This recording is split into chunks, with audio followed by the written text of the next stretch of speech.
Number one says, does the end of physical media mean the end of ownership? Does the end of physical media mean the end of ownership? I'd like to hear you guys' thoughts in the chat, so make sure share your thoughts. This has to do with uh,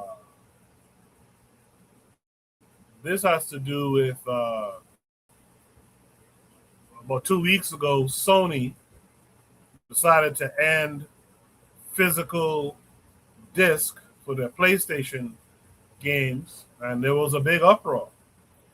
I'm going to play this video. Make sure you guys can see my screen. Yes, you can.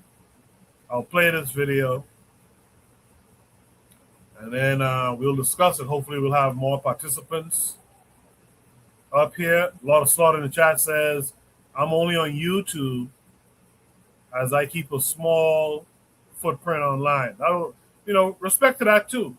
Respect to that too. YouTube also has a share function. All right. YouTube also allows you to share. So share the post. Let's watch this video for Shooter Breeze topic number 1. In a sign that the end of physical media may be near, PlayStation is going all digital. Sony announced that physical game disc production will end in January. Will only be able to buy games digitally through the PlayStation Store or other retailers. In 2025, just 3% of PlayStation's revenue came from physical game distribution.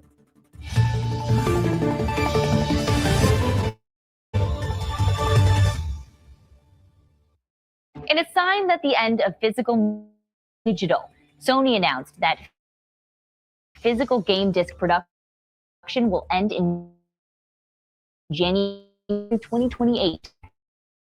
Only be able to buy games digitally through the store or other retailers. 2025, just 3% of PlayStation. In a sign that the end of physical media may be near, PlayStation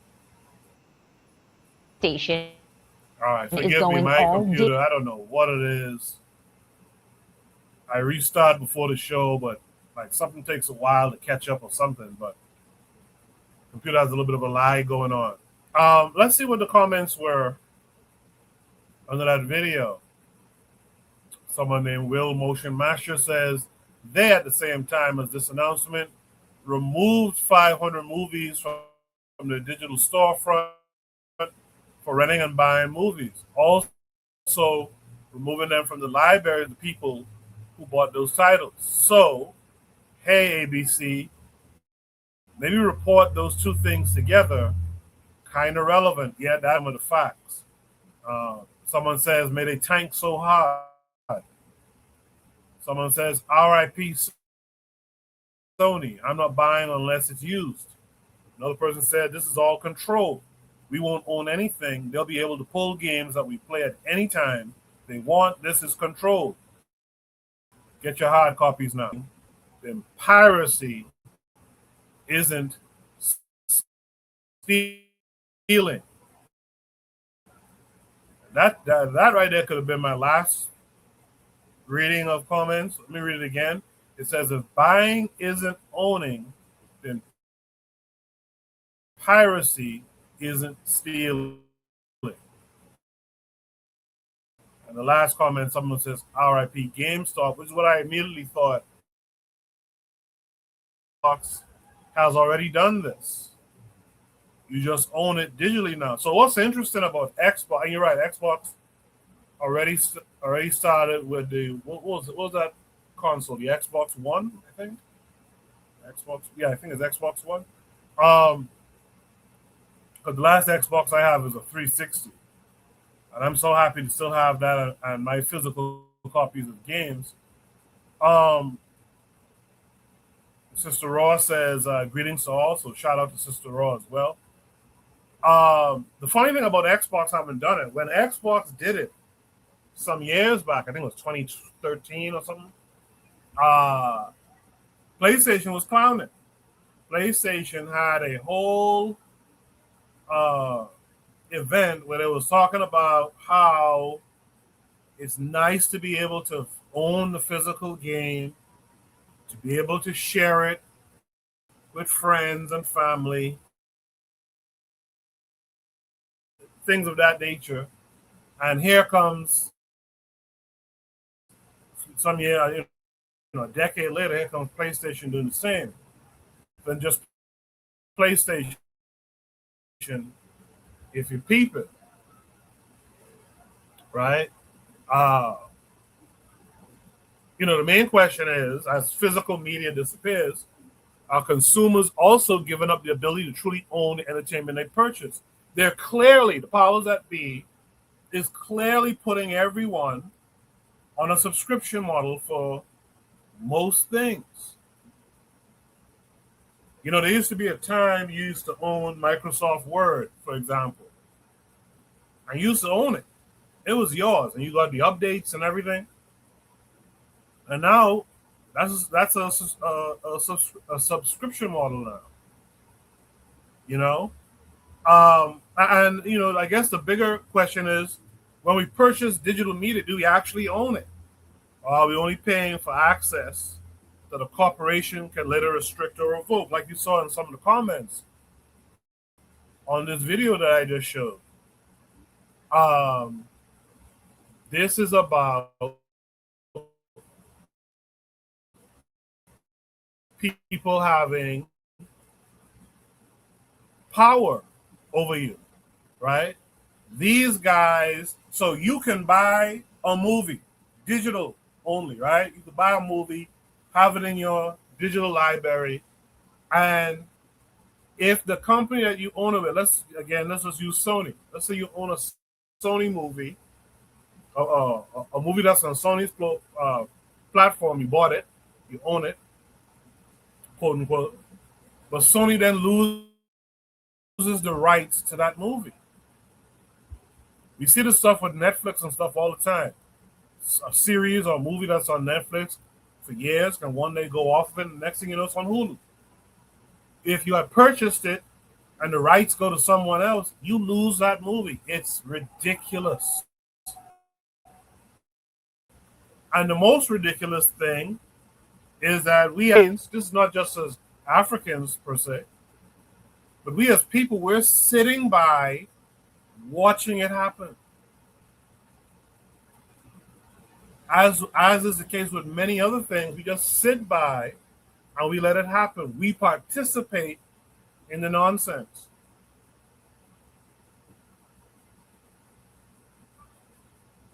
I didn't know until this announcement was made that there's digital-only consoles that are going for about the same price as a physical It is madness at this point. So, again, it's not just a conversation about PlayStation. It's a larger conversation about control. They're now putting themselves, and corporations have been doing this for a while, but now it's different. We've traded ownership, privacy, and control for convenience. And that's largely also a theme amongst Black folks. We've given up our ownership. We've given up our rights. We've given up our control for convenience. But Bakari talks about it all the time. Spend your Black dollars with Black folks. And one of the things you have Black people say is, well, I would like to, but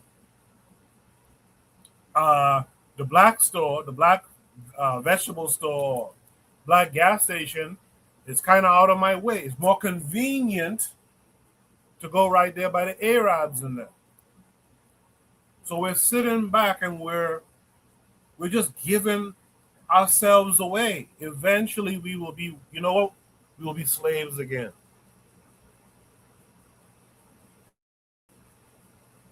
And when slavery comes again, there'll be different types of slaves. We'll be at the bottom of that category.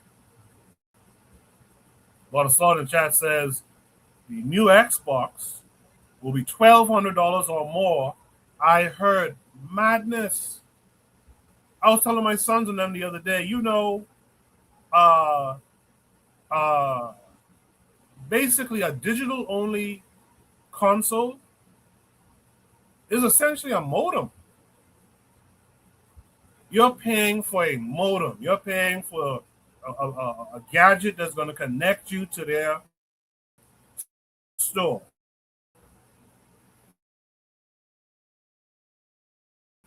Where you've made these, where you've rented these, because that is not even purchased.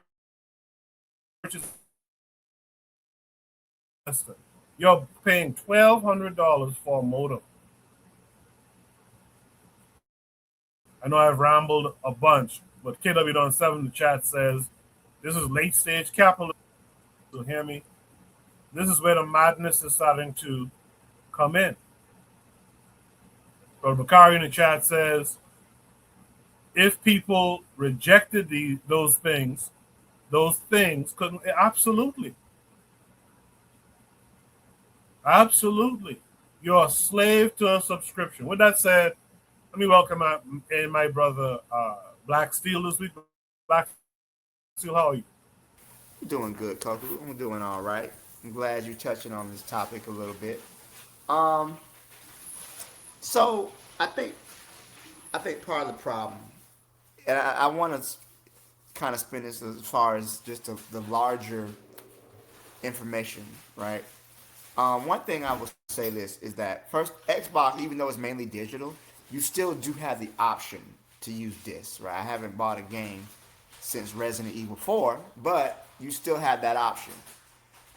But Sony is saying that all new games come 2028 will no longer be. And the thing that's crazy is, like you mentioned, the movies. They just had a outage like last week where you couldn't play anything, any digital games at all. So here they are pushing this digital future. But then also too, what about the works from some of our great scholars? You know, a lot of their books are out of print.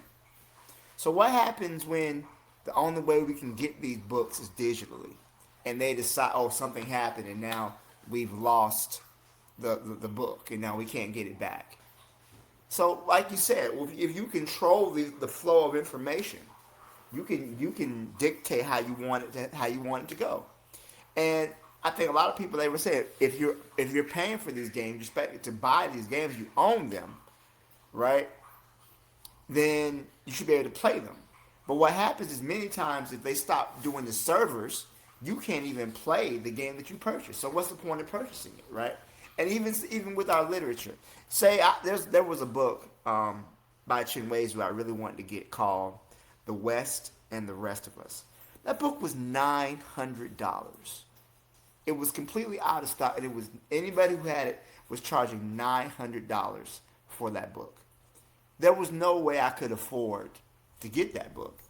But because they control the information, you know, the flow of information, and then also too a lot of the recordings. Um, if you like to look at Malcolm X's speeches, if you like to look at Dr. Joseph Ben Yakinen or Dr. Amos Wilson, and then all of a sudden everything is wiped out from YouTube. Now you don't even have access to that information anymore. So now you're stuck and you can't even enjoy those videos or get the information from it. I really see this push to more digital media as a form of control. You know, again, I mentioned before, they can't stop the flow of information, so they want to pollute the water. And this is how they do it, by reducing everything to digital. And now, okay, stuff is lost. Now what are you going to do? Well, you didn't pay for it. You didn't pay your weekly subscription to it. Now you can't access it. It's crazy. It's crazy. They're going to lose a lot of money this way. And even, a lot of people taking it back to games, a lot of people who play on like PC, for example, personal computers, even though PC is mainly digital, there's still a sense of ownership over those titles. And I think that even right in the laptop I'm on right now, it no longer has a disk drive. My old laptop had a disk drive. My new one doesn't. So the CDs that I have purchased in the past, I won't be able to play them except on my old laptop. or if many cars don't have a CD player or a tape deck or anything, all that information and you don't have no mechanism to use it is lost. I think that we really have to really take important steps to archive some of that information from our scholars and from, our thought leaders as well. I'll leave it there. Thank you. Appreciate that, Black Steel. I guess a counterpoint can be made that physical media can be damaged, lost, or become obsolete, while digital media provides convenience, portability, immediate access, etc. Is digital access necessarily worse than physical ownership? So, kind of what Black Steel was just talking about. Some of our greats who we can go to YouTube and pull up a Amos Wilson talk or a Dr. John Henrik Clarke talk. What are they going to do with that soon enough? Soon enough, they're probably going to use AI to scrape a lot of that off the net and put that behind paywalls. We see what they're doing in the real world with books. In some of these states in America, I think down there in Florida, as a matter of fact, they were burning books, literally burning books. So when all this information is now locked behind AI and subscription models, what happens to knowledge itself? In fact, what happens to a platform or a show like Shoot the Breeze, where we try to discuss and incorporate current wisdom with older wisdom? What happens then? What do you think we should do to prepare ourselves in general, Black Steel? Archiving this information is important. We have to archive and make sure we retain it. Back up our own information server networks. We can download things and save them. Even if we save them to a disk, I think there's nothing wrong with being proactive about making sure that information is available. And we have to be serious because, like you said, there's a lot of book bans, book burnings. Florida has some of the largest book bans in the country. They're banning stuff from schools and libraries and everything else like that. And the thing is, they may be banning it from schools, but who's to say it's gonna remain just at a school level? Who's to say it won't switch over to, other methods of banning things? So I think that definitely retaining that information is important. Creating networks where we can keep information safe, where we can, share it with each other. I think sharing it is really important. We have to be able to have it set up that way. If you need this information, we can share it with you. Even Amazon. We have to understand that our enemy, again, controls the flow. They want to try to control the flow of information, and we have to make sure that information is available when necessary and when needed.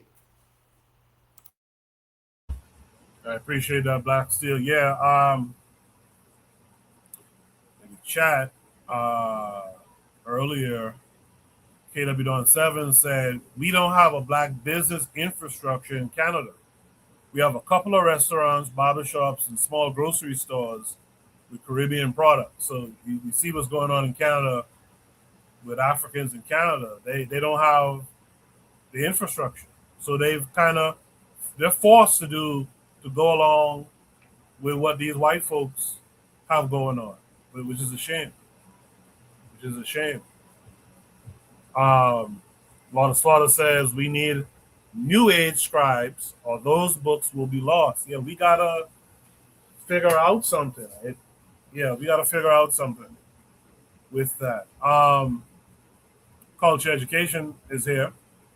He says, hey, yeah, I needed to get an external CD, DVD ROM for those discs to be used on new laptops. Yeah, I was faced with the same thing. I had to, it so happened, I had a